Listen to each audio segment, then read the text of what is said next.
다양한 정보가 있고 즐거운 음악이 흐르는 TVN 충청 매거진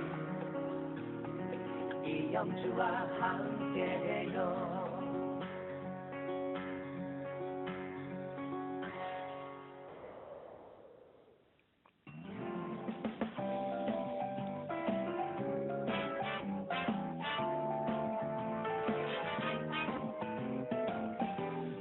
채용에서 퇴직까지 근로자의 모든 법률 문제는 이곳에서 해결해 보시죠. 노사관계에 대한 합리적인 방안을 제시해 드립니다. 실용 노무백과 세종노사연구원의 남영민 노무사와 함께하겠습니다. 노무사님 안녕하세요. 네, 안녕하세요. 기업사랑 인간존중 세종노사연구원 노무사 남영민입니다. 반갑습니다. 네, 반갑습니다.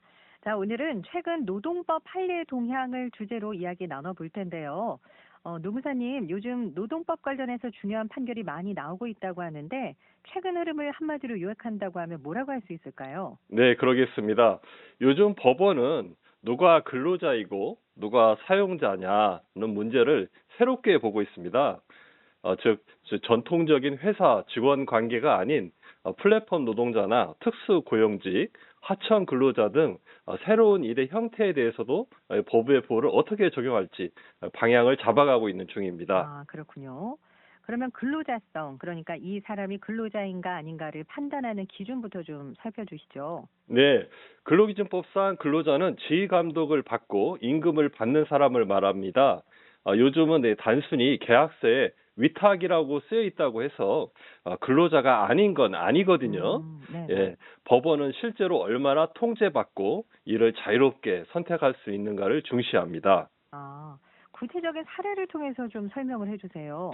예, 대표적으로 아이 돌보미 사건이 있었거든요. 예. 아이 돌보미는 가정에 파견돼서 아이를 돌보는 분들인데요.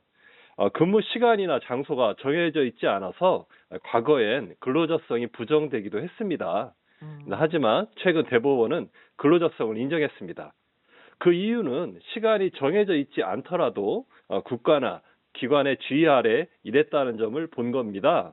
이 판결로 요양보호사, 장애인 활동 지원사 등 이렇게 비슷한 형태의 돌봄 노동자들도 법적 보호를 받게 되었습니다. 네. 반대로 근로자로 인정되지 않은 사례도 있을 것 같아요. 네, 그렇습니다.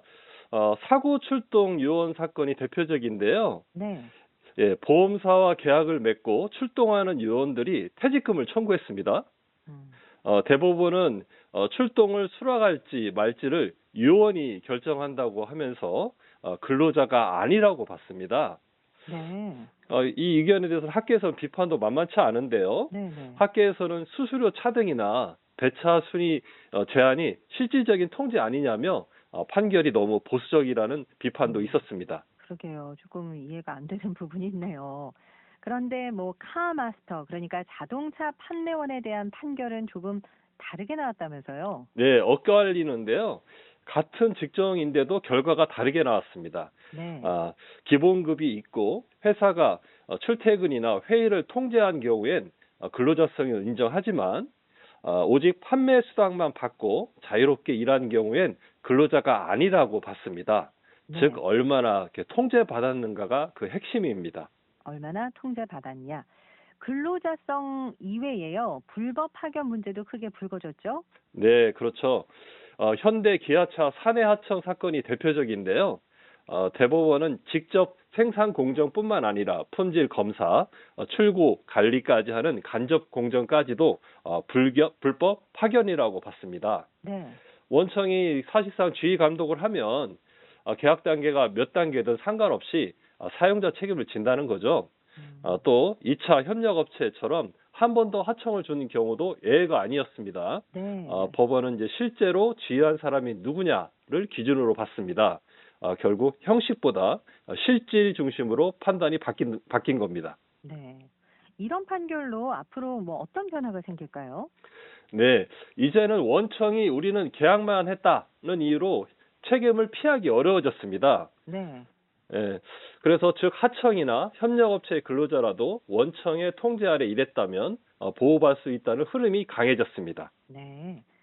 이 노동조합 관련해서도 중요한 변화가 있다고 들었는데 어떤 부분인가요? 네, 맞습니다. 최근 이제 CJ 대한통운 판결인데요. 네. 택배 기사들은 대리점과 계약했지만 실질적인 근로 조건은 본사인 CJ 대한통운이 정했습니다. 네, 네. 그래서 법원은 CJ 대한통운도 단체 교섭 의무가 있는 사용자라고 봤습니다. 사실 이건 굉장히 큰 변화거든요. 네. 근로계약을 맺지 않았더라도 근로 조건을 사실상 지배한 사람이라면 노조법상, 노동조합법상 사용자로 인정된다는 뜻입니다.